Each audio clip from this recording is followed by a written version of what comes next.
Chapter 3. I was just getting up the next morning when Daddy knocked on my door. You awake? He asked gently. Yeah, you okay? I guess. I sat up against my pillow.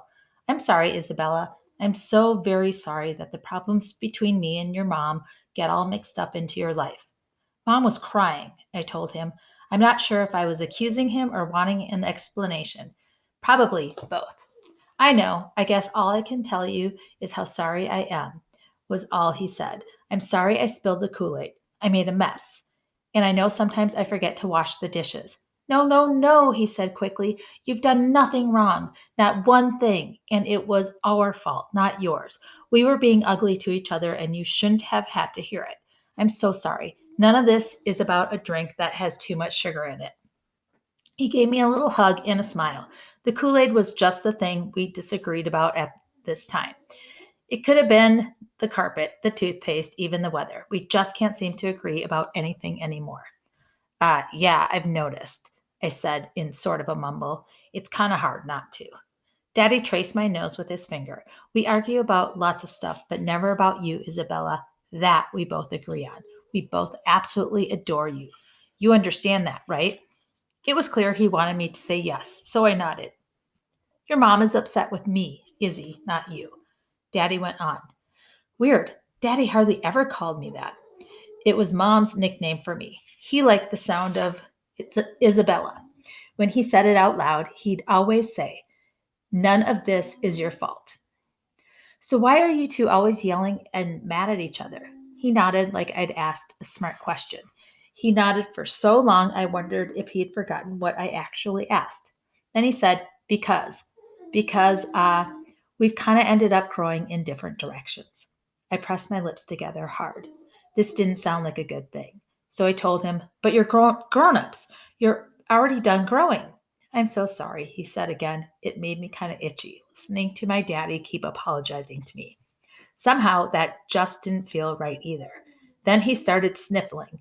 Sweetheart, the thing is, I've been unhappy for such a long time. So has your mom.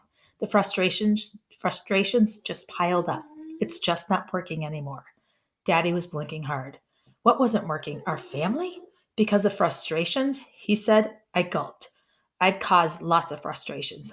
A couple of weeks ago, I burned the cupcakes I was making because I forgot to set the timer. I lost my math homework and mom had to call the teacher. And twice last week, I forgot to flush the toilet. Ick. What was wrong with me? Is it my fault? I blurted out. Oh, no, no, no, no, no, he cried, reaching for me. Isabella, you are absolutely 100% perfect. It's us, not you. He paused, then looked me straight in the eye. His face was so close that I could see a couple of beard hairs he'd missed when he shaved. I want you to understand that your mom and I love you very, very much. I waited. I could tell there was a but coming, a reason, an explanation, an excuse. And it came, the worst but ever.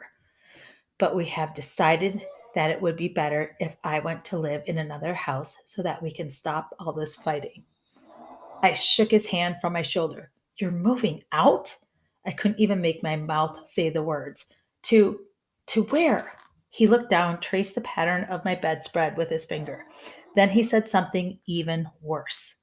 Isabella, I've been offered a job in California. California? I jumped off the bed and glared at him. That's a million miles away from Ohio. How will I? When will I? And I couldn't finish either question because I knew I'd start crying. You can visit every summer and at Christmas and spring break, and I will always be here for you, baby girl. Always. He tried to sound positive, but it sure sounded like a load of fake to me. Parents like to say stuff like that, I told him, balling my hands into fists. Open, closed. But if you live in California, Daddy, you won't be here for my piano recitals or my soccer games. You won't always be here for me. Daddy started with the nodding thing again. There's FaceTime and video chats and all that computer stuff you kids are so good at. You can show me. We'll stay in constant contact every day. I promise. Those tears in his eyes were getting ready to fall. No, he was not the one who should be crying, even if he did look like the saddest dad on earth right now.